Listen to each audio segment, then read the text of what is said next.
ಈ cabinet decision ಹೊರಗಡೆ ಹೇಳುವಾಗಲೇ ಅವ್ರು ಹೇಳಿದ್ದು ಇದಕ್ಕೆ ರಾಜಕೀಯ ರಂಗು ಕೊಡಬೇಡಿ ಅಂತ. It's purely politics. ಇದು ಓಲೈಕೆ ZP ಎಲೆಕ್ಷನ್ಸ್ ಬರ್ತಾ ಇದೆ, ಹೀಗಾಗಿ ನಿಮ್ಮ ವೋಟ್ ಬ್ಯಾಂಕನ್ನು ನೀವು ಸುಭದ್ರ ಮಾಡಿಕೊಳ್ಳೇಬೇಕು. ಹಾಗಾಗಿ ನೀವು ಈ ಡಿಸಿಷನ್ ತಗೊಂಡಿದ್ದೀರಾ, ಇದರಲ್ಲಿ ರಾಜಕೀಯ ಇದೆ, ರಾಜಕೀಯ ರಂಗು ನೀವೇ ಕೊಟ್ಟಿದ್ದೀರಾ, ನಾವೇನು ಕೊಡೋದು. ಸೊ ಅವ್ರು ಬರಲ್ವಂತೆ, ಕಾಂಗ್ರೆಸ್ ವಕ್ತಾರರು ಬರಲ್ವಂತೆ ಈ ವಿಚಾರದಲ್ಲಿ ಮಾತನಾಡೋದಕ್ಕೆ.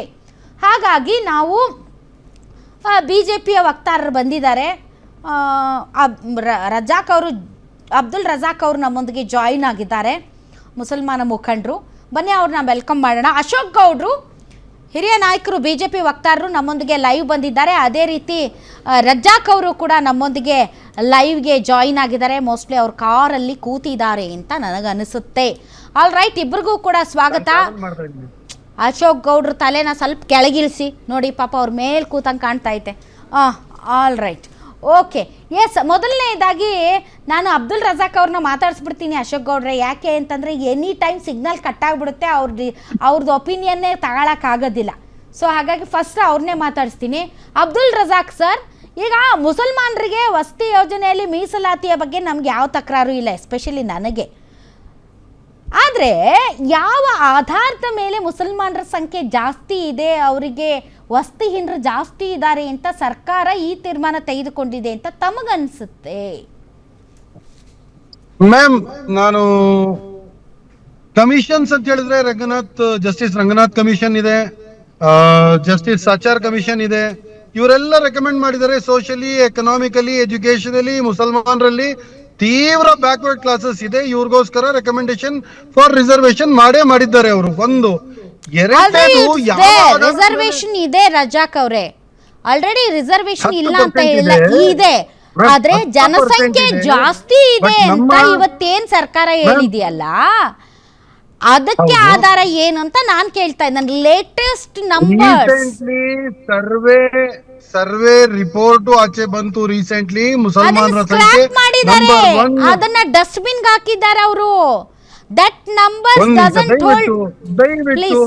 ದಯವಿಟ್ಟು ಒಂದು ಅವಕಾಶ ಕೊಡಿ, ನಾನು ಏನ್ ಹೇಳಕ್ ಇಷ್ಟಪಡ್ತಿದ್ದೀನಿ. ಇದು ನಮ್ಮ 2011 ಸೆನ್ಸಸ್ ಪ್ರಕಾರ ಹೋದ್ರೂನು ನೀವು ಇವತ್ತು ಸೋಷಿಯಲಿ, ಎಕನಾಮಿಕಲಿ ದಲಿತರಿಂದ ಜಾಸ್ತಿ ತೀವ್ರ ಬ್ಯಾಕ್ವರ್ಡ್ ಇದೆ. ಅಂದ್ರೆ ಎಷ್ಟೋ ಕ್ಲಾಸಸ್ ಮುಸಲ್ಮಾನರಲ್ಲಿ ಬ್ಯಾಕ್ವರ್ಡ್ ಇದ್ದೇ ಇದೆ. ಇವಾಗ BJP ನಾಯಕರು ಸ್ವತಃ ಅವರೇ ಹೇಳವ್ರೆ, ಪಂಚರ್ ಹಾಕವ್ರು. ನೋ, ಎಸ್ ಪ್ಲೀಸ್, ಅವ್ರು ಡಿಸ್ಟರ್ಬ್ ಆಗ್ತಿದೆ. ಎಸ್ ಸರ್, ಹೇಳಿ ಸರ್ ಪ್ಲೀಸ್. ಮ್ಯಾಮ್, ಇವಾಗ ನೀವು ಮಂಡ್ಯ ವಿಷಯಕ್ಕೆ ಆಮೇಲೆ ಬರೋಣ, ಬೇರೆ ವಿಷಯ ಬಿಡಿ. ಮಂಡ್ಯದಲ್ಲಿ 9 ಅವರ್ಸ್ ಇದೆ, ಅದ್ರಲ್ಲಿ ಯಾರು ಆಕ್ಯುಪೈ ಮಾಡಕ್ ಹೋಗಿಲ್ಲ. ಇವಾಗ ಸುಮ್ನೆ ಹೋಗಿದ್ರೆ ಅಂದ್ರೆ ಅದೇನು ಅವ್ರು ಕೊಟ್ಬಿಡ್ತಾರ? ಓಡಿಸ್ತಾರೆ ಅಲ್ಲಿಂದ. ಯಾರಿಗ ಅಲಾಟ್ ಆಗುತ್ತೋ ಅವ್ರಿಗೋಸ್ಕರನೇ ಅದಾಗುತ್ತೆ. ಆ ವಿಷಯನೇ ಬೇರೆ. ಡಿಬೇಟ್ ಅಲ್ಲಿ ಇವತ್ತು ಯಾವ ಕಮಿಷನ್ ಯಾವ ಆಧಾರದ ಮೇಲೆ ಕೊಟ್ರಿ ಅಂತ ಹೇಳ್ತಿರಲ್ಲ, BJP ನಾಯಕರು ಸ್ವತಃ ಮುಸಲ್ಮಾನರ ಬಗ್ಗೆ ಏನ್ ಅಭಿಪ್ರಾಯ ಇಟ್ಕೊಂಡವ್ರೆ? ಪಂಚರ್ ಹಾಕವ್ರು ಅಂತ ಹೇಳಿದ್ರು. ಇವಾಗ ಜೀವನ ಪೂರ್ತಿ ಸದಾ ಕಾಲಕ್ಕೆ ನಾವು ಅದನ್ನ ಎಂಡೋರ್ಸ್ ಮಾಡ್ತೇವೆ. ಪಂಚರ್ ಹಾಕ್ತಾರೋ ಅಥವಾ ಗ್ಯಾರೇಜ್ ಅಲ್ಲಿ ಕೆಲಸ ಮಾಡ್ತಾರೋ ಅಥವಾ ಅದೆಲ್ಲ. ಬಟ್ ದ ಥಿಂಗ್ ಈಸ್, ಕೊಡೋ ವಿಚಾರದಲ್ಲಿ ವಿರೋಧಿಸ್ತಾ ಇರೋರು ಮೇಡಮ್, ಈ ಕ್ಯಾಬಿನೆಟ್ ಡಿಸಿಷನ್ಗೆ ವಿರೋಧಿಸ್ತಾ ಇರೋರು BJPನವರು.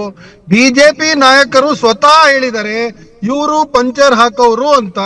ಇವತ್ ನಾನ್ ಕೇಳಕ್ ಇಷ್ಟಪಡ್ತೀನಿ, ನಾವೇನು ಜೀವನ ಪೂರ್ತಿ ಸದಾ ಕಾಲಕ್ಕೆ ಪಂಚರ್ ಹಾಕೋರೇ ಆಗಿರ್ಬೇಕಾ? ಇವಾಗ ನಿಮ್ಮನ್ನ ಯಾರು ಮಕ್ಕಳನ್ನ ಓದಿಸ್ಬೇಡ ಅಂತ ಅಂದ್ರು? ನಿಮ್ಮನ್ನ ಯಾರು ಸರ್, ಒಂದಕ್ಕೊಂದು ಪ್ರಶ್ನೆಗೆ ಉತ್ತರ, ಪ್ರಶ್ನೆಗೆ ಪ್ರಶ್ನೆ ಬೇಡ ನನ್ಗೆ. ಸರ್, ಈಗ ಅದಲ್ಲ ವಿಚಾರ ಈಗ ವಸತಿ ಯೋಜನೆಯಲ್ಲಿ ಮೀಸಲಾತಿ ವಿಚಾರ ಅಲ್ಲ. ಈಗ ಆಧಾರ ಏನು ಅಂತ ಕೇಳ್ತಾ ಇದ್ವಲ್ಲ, ಆ ವಿಚಾರ ಕೇಳ್ತಾ ಇದ್ದೀನಿ ನಿಮ್ಗೆ. ಸೊ ಜಾತಿ ಗಣತಿಯ ಆಧಾರ ಅಂದ್ರೆ ಅದನ್ನ ಸ್ಕ್ರಾಪ್ ಮಾಡಿದಾರಲ್ಲ, ಯಾವ ಆಧಾರದ ಮೇಲೆ ಅಂತ?